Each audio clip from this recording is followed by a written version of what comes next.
On vient de voir les différents acteurs du réchauffement climatique. L'humain, l'urbanisation, les mégapoles, les villages aussi.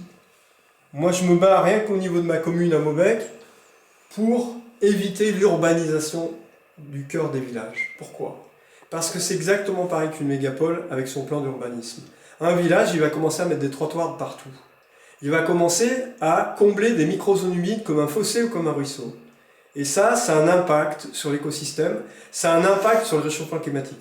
Parce que si toutes les communes de France, les 35 000 communes de France, se mettent à goudronner tous les trottoirs, toutes les zones enherbées, elles se mettent à mettre des tuyaux sur les petits ruisseaux, tout ça, et tout couvrir en fait de bitume et de goudron et de béton, ça participe autant qu'une mégapole au réchauffement climatique. Parce qu'on amène des matériaux sur la commune qui est censé être un village de France, qui est censé être un village, les gens viennent dans un village, c'est pour retrouver la nature quelque part. C'est pas pour retrouver des trottoirs, du goudron de partout, avec des lampadaires de partout.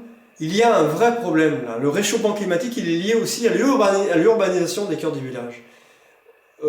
Détruit l'importance, je parle l'importance des zones humides, mais l'importance surtout des micro-zones humides. Les micro-zones humides, c'est quoi dans un village? C'est un petit ruisseau qui coule, on met un tuyau, on met du goudron dessus, c'est terminé. Il y a toute une biodiversité qui disparaît. Non seulement les crevettes d'eau douce, qui alimentent les écrevisses et les truites en bas dans les rivières, mais non seulement toutes les espèces mellifères qui sont dans ces ruisseaux, ou qui sont dans ces talus, qu'on va boucher en mettant un trottoir. C'est catastrophique sur le plan énergétique, c'est catastrophique au niveau bilan carbone, parce que ça va stocker des calories, et c'est catastrophique pour la biodiversité locale. On détruit des crevettes d'eau douce, qui nourrissent toute une chaîne alimentaire. Parce que dans tous nos villages de France où il y a des ruisseaux, il y a des crevettes d'eau douce. Et ça, c'est très important. La crevette, ça nourrit non seulement les baleines, mais ça nourrit les truites, ça nourrit des écrevisses, et plus tard, ça va nourrir l'humain. En fait, c'est une biodiversité. J'en appelle aux maires des villages de respecter cette charte de l'environnement et d'arrêter l'urbanisation des cœurs des villages qui participe au réchauffement climatique et qui participe à la disparition des micro-zones humides, qui sont très importantes. Un fossé, c'est une micro-zone humide. Un petit ruisseau qui coule dans les villages, c'est une micro-zone humide. C'est comme nos veines dans notre corps. Quand on commence à les boucher, on finit par tomber malade. Et là, on va faire tomber malade nos villages et nos villes, et on va faire tomber malade l'humanité à force. Il faut arrêter de bétonner. Même mettre un tuyau pour faire couler un ruisseau, c'est un sacrilège en fait, pour l'environnement. Donc ça c'est très important. Voilà, donc ça participe globalement au réchauffement. L'urbanisation des villages, l'urbanisation des grandes villes,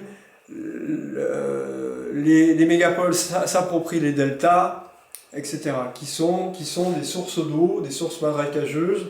Et tout cet environnement est en train de disparaître à cause de l'avidité de l'homme. C'est tout, c'est aussi simple que ça.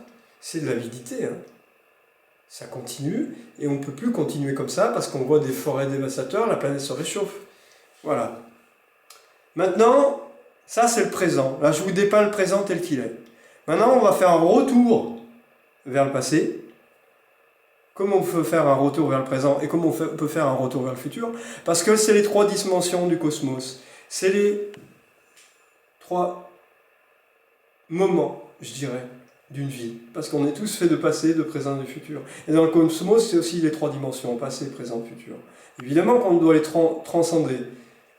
C'est la roue du temps, en fait.